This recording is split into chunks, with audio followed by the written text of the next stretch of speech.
Hello everyone, welcome back to my YouTube channel education 24/7 में आप सभी का स्वागत है। तो दोस्तों, आज हम आप सभी के लिए संस्कृत का प्रैक्टिस सेट लेकर के आए हैं जो कि आपकी परीक्षा के लिए बेहद ही उपयोगी होने वाला है।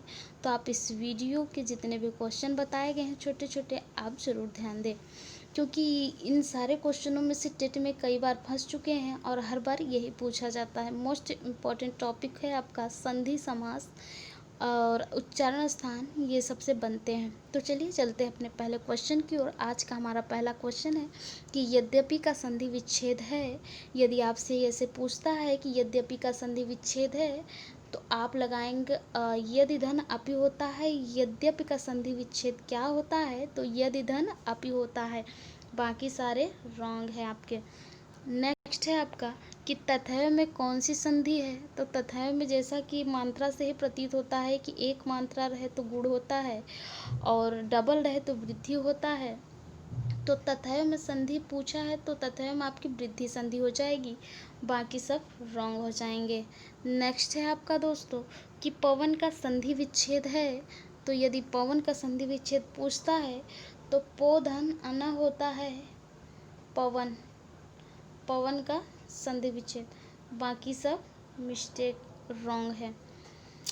अब नेक्स्ट है आपका कि रविंद्र में कौन सी संधि है? जैसा कि नाम से ही प्रतीत हो रहा है दोस्तों कि बड़ी की मात्रा लगी हुई है, तो इससे आई थिंक आप सभी जल्दी से गेस कर लिए होंगे कि इसका जो राइट आंसर होगा वो दीर्घ स्वर संधि हो जाएगा, क्योंकि बड़ी की मात्रा है इसमें।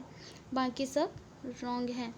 नेक्स्ट है आपका कि देवेंद्र में संधि कौन सी है? तो इनके उनके गुण, ये नॉर्मल सी भाषा में, आम भाषा में सूत्र है छोटा सा, जो सभी लोग इसकी पहचान के लिए करते हैं। तो आप सभी भी गुण संधि का एक सूत्र है, इनके उनके गुण। जहाँ पर ए आए, ए का बोध होता है उसको क्या कहते हैं?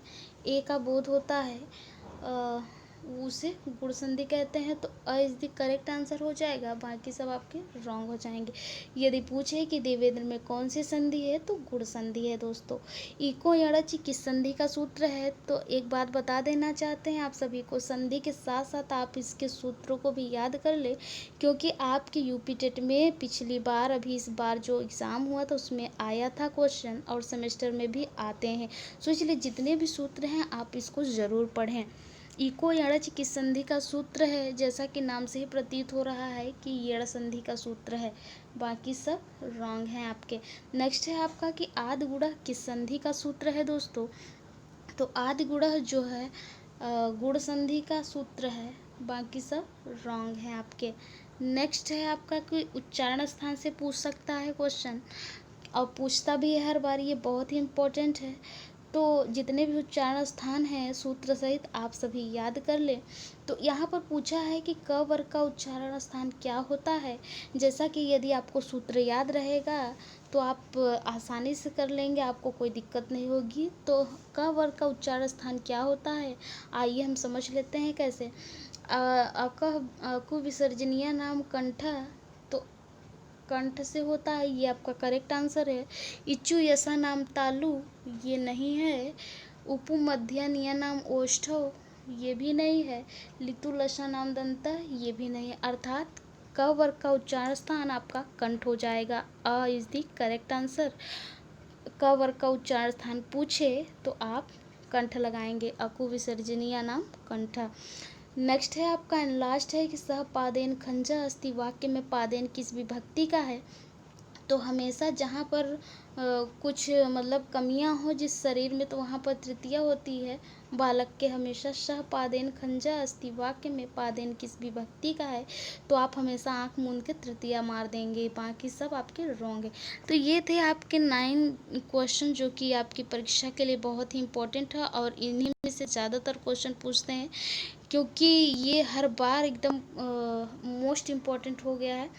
तो आप इसको ज़रूर देखें और याद भी करें, रिवाइज करते रहें इसका।